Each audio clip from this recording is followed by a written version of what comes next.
শ্রীমান্তপুরের ষষ্ঠ রাজা ত্রিলোকচন্দ্রের রাজ্যে সকল ধনী গরিব প্রজা মিলেমিশে একসাথে শান্তিতে বসবাস করত। কিন্তু তাদের এই শান্তি মাঝে মাঝে উবে গিয়ে কালো ঘন ভয়ের মেঘে ছেয়ে যেত।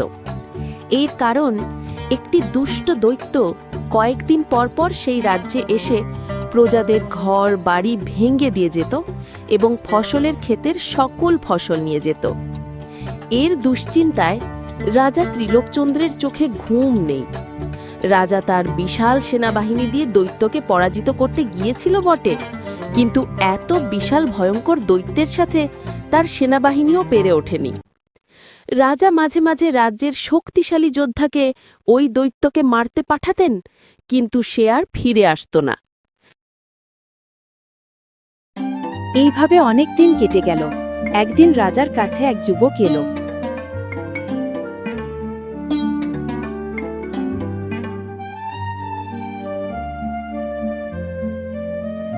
রাজামশাই, আপনি অনুমতি দিলে আপনাকে কিছু কথা বলতাম।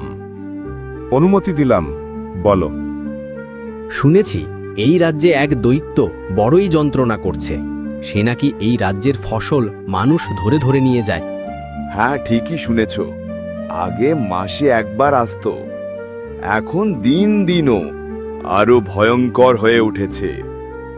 এখন প্রতিদিনই ওই বেটা কারো না কারো ফসলের ক্ষেতে হামলা চালায়।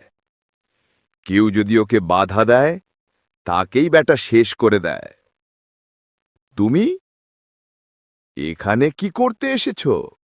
আমি এসেছি ওই দৈত্যকে উচিত শিক্ষা দিতে। তুমি কি পারবে ওই ভয়ঙ্কর দৈত্যের সাথে যুদ্ধ করতে? হ্যাঁ, পারব। শুধু আমাকে এখানে থাকার অনুমতি দিন। দেখবেন আমি ওকে কিছুদিনের মধ্যে শেষ করে দেব। আচ্ছা, ঠিক আছে, তোমাকে এখানে রাজদরবারের মেহমান করে রাখা হলো। আর একটা কথা, তুমি যদি ওই দৈত্যকে শেষ করতে পারো, তাহলে তোমার সাথে আমার রাজকন্যাকে বিয়ে দেব এবং সাথে এই রাজ্যের নতুন রাজা হবে তুমি।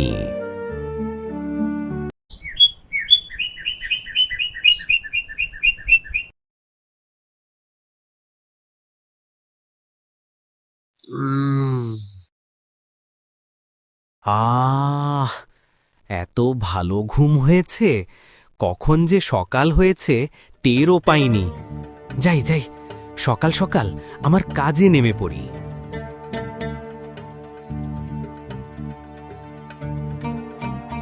যুবকটি তার ঝোলা থেকে একটি জাদুর হাড়ি বের করল। সে জাদুর হাড়ির উপর মুখ রেখে বলল, জাদুর হাড়ি, দৈত্যকে মারার উপায় বলো। বলো বলো, তুমি কি জানতে চাও?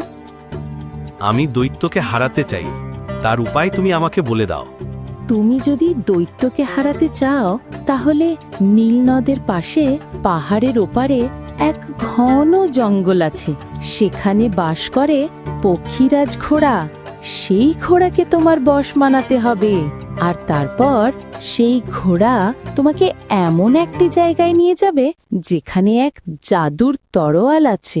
একবার যদি এই দুইটি জিনিস তুমি তোমার করে নিতে পারো, তাহলে আর দেখতে হবে না, দৈত্যকে তুমি নিমিষেই হারিয়ে দিতে পারবে।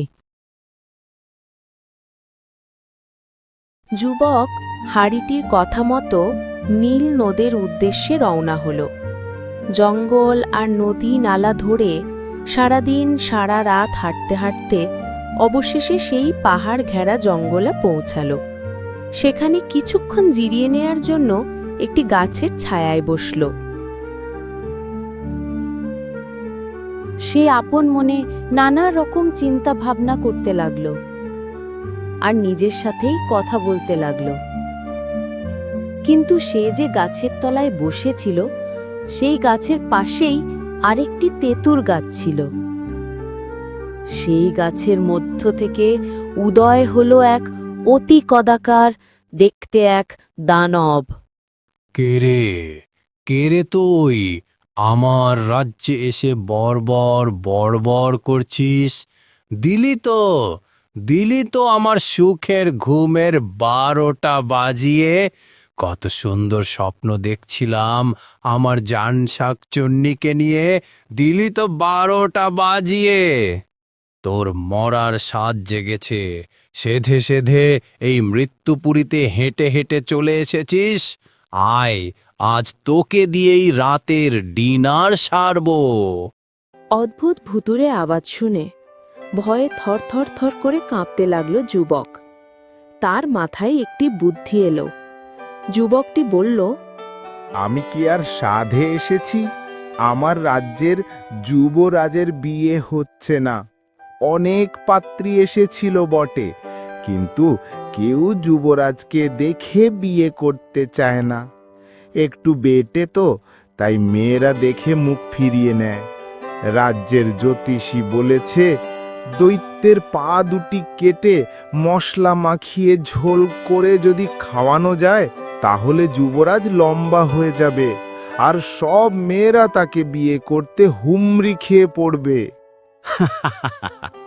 এই বেটা বলে কি আমার পা কেটে ঝোল করে খাওয়াবে? আরে, তোর পা দুটোই আজকে আমার ডিনারের প্লেটে যাবে। তাই নাকি? কিভাবে খাবে তুমি আমাকে? তোমার প্রাণ যে আমার হাতে, আমি ওই হাঁড়ির মধ্যে তোমার প্রাণ ভরে ফেলেছি। হা হা হা, বলে কি? এও আবার হয় নাকি? হাড়ির ভেতর আমার প্রাণ, এও কি সম্ভব? বিশ্বাস হলো না তো? তাহলে আসো, আসো এইদিকে, একবার হাঁড়িটির ভিতরে দেখে যাও। যুবক পানির বোতল নিয়ে হাঁড়ির ভিতরে জল দিয়ে ভরে দিল। গাছ থেকে দানবটি নেমে এসে হাঁড়ির ভিতর উঁকি দিতেই দেখতে পেল। কি? এটা তো অনি।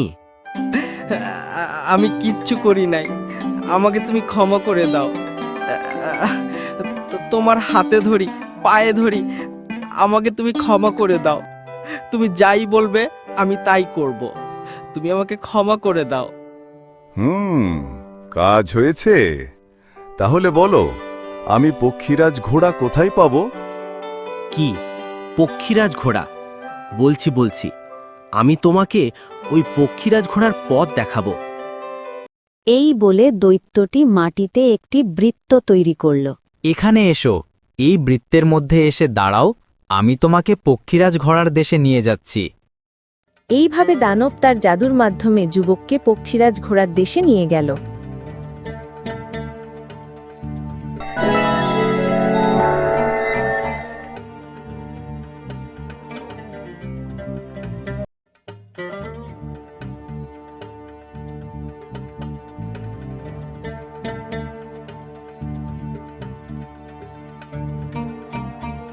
ওই যে তোমার পক্ষীরাজ ঘোড়া, দেখলে তো কিভাবে চড়ে বেড়াচ্ছে।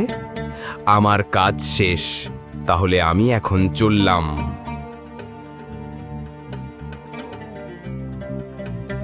যুবকটি পক্ষীরাজ ঘোড়ার কাছে গিয়ে লাফ দিয়ে ঘোড়াটির পিঠে চড়ে বসল। পক্ষীরাজ ঘোড়াও উথাল পাথাল এদিক সেদিক উড়ে যেতে লাগল। যেই না যুবকটি পক্ষীরাজ ঘোড়ার চুল ধরে টান দিল, অমনি ঘোড়াটি সোজাসুজি উঠতে লাগল। উড়তে উড়তে গিয়ে পৌঁছল একটি গুহার কাছে।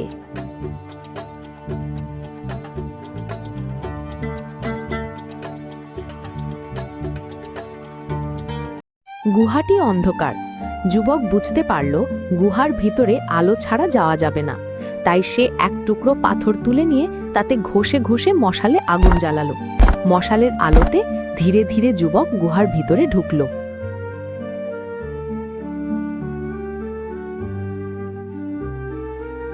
গুহার ভিতরে সেই জাদুর তরোয়ালের উপর যুবকটির চোখ পড়ল।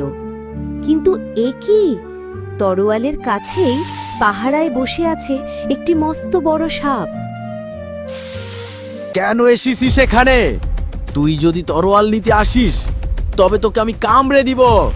আমার বিষ তোর সারা শরীরকে অসাড় করে দিবে, অচেতন হয়ে পড়বি তুই। এরপর তোকে আমি গিলে ফেলবো। তোকে হজম করতে আমার সময় লাগবে না। তবে তুই যদি আমাকে মিষ্টি, মন্ডা, দুধ পুলি, সন্দেশ, নাড়ু খেতে দিস, তাহলে আমি তোকে এই তরোয়ালটি নিয়ে যেতে দেব। আমি কতদিন হলো মানুষের তৈরি মিষ্টি, মন্ডা খাই না। আগে যখন মানুষের এলাকায় থাকতাম, তখন মানুষের ঘরে রাতের বেলায় ঢুকে চুরি করে খেতাম। কিন্তু একদিন এক মানুষ আমাকে দেখে ফেললো, লাঠি দিয়ে পেটাতে পেটাতে আমার কোমর প্রায় ভেঙেই ফেলেছিল। কোনো মতে পালিয়ে সেখান থেকে বাঁচি। ওহ, তাই নাকি? এটা তো আমার কাছে কোনো ব্যাপারই না। তোমার মন্ডা মিঠাই তো দিচ্ছি, যত চাও তত পাবে। আমার কাছে জাদুর হাড়ি আছে গো। এই দাঁড়াও, জাদুর হাড়ির কাছ থেকে চেয়ে নিচ্ছি। জাদুর হাড়ি, আমাকে মিষ্টি, মন্ডা, দুধ পুলি, সন্দেশ আর নাড়ু দাও।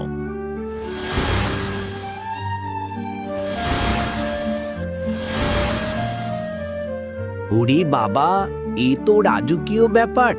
তোমার জাদুর হাড়ি তো তেলিসমাতি জাদু জানে। এত খাবার তো আমার বাবার জন্মেও দেখিনি। নিয়ে যাও তোমার তরোয়াল। আজ থেকে এই তরোয়াল তোমার। আমি এখন পেট পুড়ে মজা করে খাবো।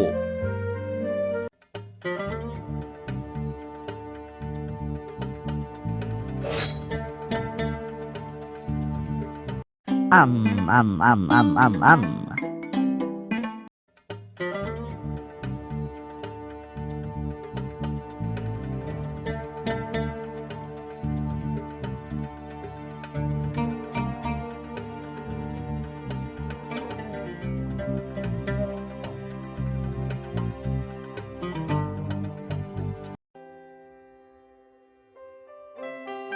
অনেক দিন হয়ে গেছে রাজ্যে দৈত্যটি আর হামলা করেনি। তবে আমার মনে হচ্ছে সময় ঘনিয়ে এসেছে। খুব শীঘ্রই এবার সে হামলা করবে।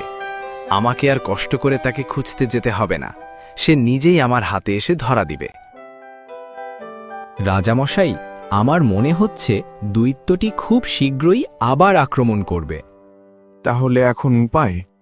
আপনি ও নিয়ে চিন্তা করবেন না, আমি ওর জন্য প্রস্তুত আছি। যে করেই হোক ওকে আমি এবার শেষ করবই। সত্যি সত্যি পরের দিন দৈত্যটি এসে হাজির হলো। হাঁস, মুরগি, গরু, ছাগল এগুলো মেরে মেরে খেতে লাগলো। যুবক তার পক্ষীলাজ ঘোড়া নিয়ে দৈত্যের সামনে হাজির হলো।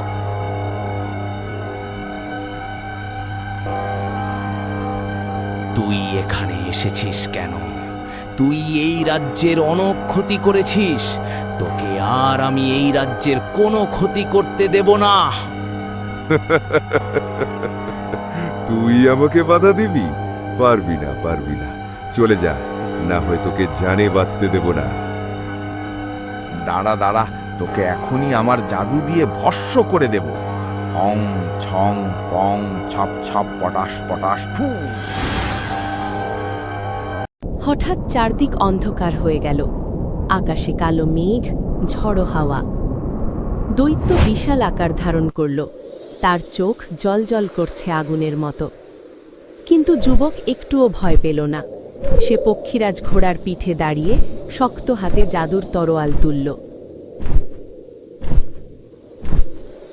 এই তরোয়াল সাধারণ নয়, এটা ন্যায়ের শক্তি। আজ তোর অন্যায়ের শেষ। দৈত্য মুখে অদ্ভুত মন্ত্র জপ করতে লাগল।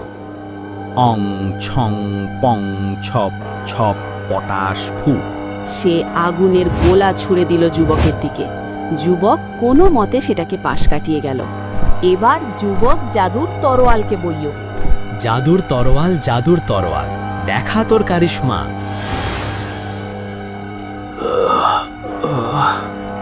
আসমানি জাদুর তরোয়াল দিয়ে বেরিয়ে এলো আলোক ছটা। সাথে সাথে দৈত্যের হাতে গিয়ে লাগলো। দৈত্য ব্যথায় আর্তনাদ করে উঠল। আমার হাত ছিঁড়ে গেল রে, পুড়ে গেল। ওরে বাবা, বাঁচাও, আমাকে বাঁচাও। এবার দৈত্য গর্জে উঠল এবং যুবকের দিকে ছুটে এলো। ঠিক সেই মুহূর্তে পক্ষীরাজ ঘোড়া আকাশে লাফ দিল। যুবক সুযোগ পেয়ে চিৎকার করে উঠল, এই আঘাত শ্রীমন্তপুরের নিরীহ মানুষের জন্য। ঝলসে উঠল জাদুর তরোয়াল। জাদুর তরোয়ালের এক কোপে দৈত্যের মাথা কেটে ফেলল। দৈত্য চিৎকার করতে করতে ধীরে ধীরে ধোঁয়ার মতো মিলিয়ে যেতে লাগলো। শ্রীমান্তপুরে নতুন ভোরের সূচনা হল। শ্রীমান্তপুরের সকল অধিবাসী নিশ্চিন্তে বসবাস করতে লাগল।